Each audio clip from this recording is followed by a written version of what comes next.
នេះទៅមកដល់ថ្មីបងប្អូនស្តុកថ្មី2025ទូរទស្សន៍ Hisense 85 inch QLED បើចែកជារបស់ Hisense តែម្ដងចឹងសម្រាប់បងប្អូនដែលតន្ទឹងរង់ចាំទូរទស្សន៍ដែលមាន refresh rate រហូតដល់ 120Hz ជាប្រភេទ Q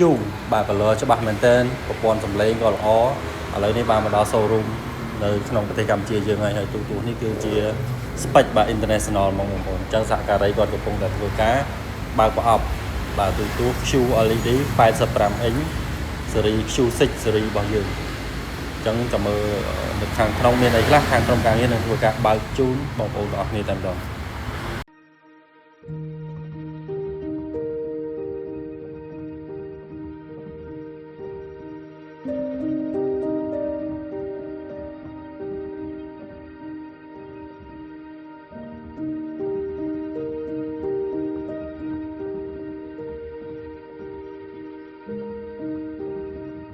ចឹងនេះបងប្អូនរូបរាងផ្នែកខាងក្នុងទូរទស្សន៍ Hisense 85 inch Google TV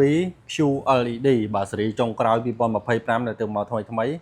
ហើយមុនហ្នឹងគឺជារូបខាងក្រៅនេះគឺជារូបផ្នែកខាងក្នុងបាទគឺ slim ស្អាតមែនតើទូរទស្សន៍នេះ slim មែនតើណាបងប្អូនយកដាក់គេដ្ឋានអីស្អាតណាស់ហើយក្នុងប្រអប់វិញគឺមាន tele មានខ្សែ connection មានជើងមានអីចឹងទៅនៅក្នុងហ្នឹងគឺមានមកឈុតជូនបងប្អូនតែម្ដងចឹងសម្រាប់បងប្អូនដែលចង់បានទូរទស្សន៍បាទភ្លឺច្បាស់ត្រជាក់ភ្នែកយកទៅស្រួលទស្សនាកីឡាអីផ្សេងៗ Hisense ហ្នឹងក៏ជាអ្នកឧបត្ថម្ភកីឡាបាល់ទាត់ធំដែរបាទគឺ FIFA World Cup អីផ្សេង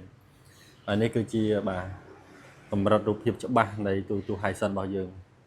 អញ្ចឹងបងប្អូនអាចមើលសាច់ពណ៌សាច់អីបានគឺដិតច្បាស់ត្រជាក់ភ្នែកមែនតើសំឡេងក៏ជាសំឡេងដែលល្អបំផុតដែរបាទ